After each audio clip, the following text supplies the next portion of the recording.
যায়। তুমি আমায় ক্ষমা করো ভাই।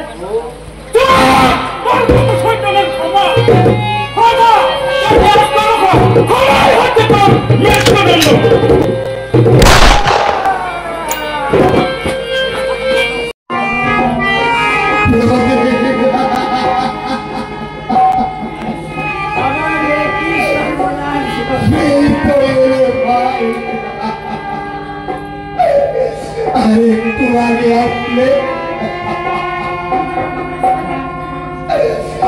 বিজয় তোকে ছেলের মতো করেছে ভাই। তুই তার মুখে আগুনটা দিলে ভাই, তোর বৌদি রাস্তা টানতে পারে না।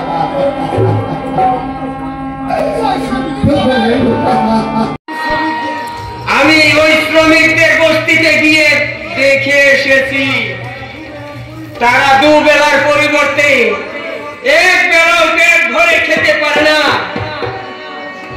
একটু ঔষধের অভাবে স্ত্রী পুত্র মারা যায়। তার জন্য আমি কি করতে পারি? তুমি তাদের মালিক, তাদের দুঃখ দুর্দশা তোমাকেই ভাবতে হবে। ওদেরকে বোনাস দিতে হবে, এর সুযোগ করে দিতে হবে। না, ওই ছোট লোকদের জন্য আমি আমার নিজেকে দেউলিয়া করতে পারবো না। যাদের তুমি ছোট লোক বলে ঘৃণা করছো তারাই প্রকৃত মানুষ। তাদেরও ইচ্ছা যায় ওই ভদ্র সমাজে মিষ্টি, তাদেরও স্বাদ আহ্লাদ আছে। তাদের ওই ভদ্র পুত্রবধূকে দিনের পর দিন অত্যাচার করে যাচ্ছেন, কিন্তু আমার অন্যায় হচ্ছে। তার জন্য আপনাকে আমি অনুরোধ করছি, সংসারের কোনদিন মঙ্গল হবে না, উল্টো মঙ্গল আর উল্টা মঙ্গল। সেটা আমি তোমার কাছ থেকে জানতে চাই না মানুষ। আর তোমাকে জানিয়ে দিলাম, আর তোমাকে একটা কথা আমি জানিয়ে দিলাম, ভালো হয়েছে। আগে কিন্তু ক্ষমা করবো না।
ডাক্তার বাবু, এত তাড়াতাড়ি রক্ত আমি কোথায় পাবো ডাক্তার বাবু?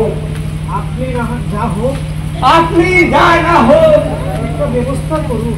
আপনি একটা ব্যবস্থা করুন ডাক্তার বাবু। দেখুন আমার এখানে যা রক্ত ছিল তা আমি দিয়েই দিয়েছি। আপনি অধৈর্য না হয়ে যত তাড়াতাড়ি পারুন রক্তের ব্যবস্থা করুন, কারণ আমরা বাবাকে অনেক আঘাত পেয়েছে আর অনেক রক্ত ক্ষয় হয়েছে। এই মুহূর্তে রক্ত না দিতে পারলে আপনার বাবাকে যে বাঁচানো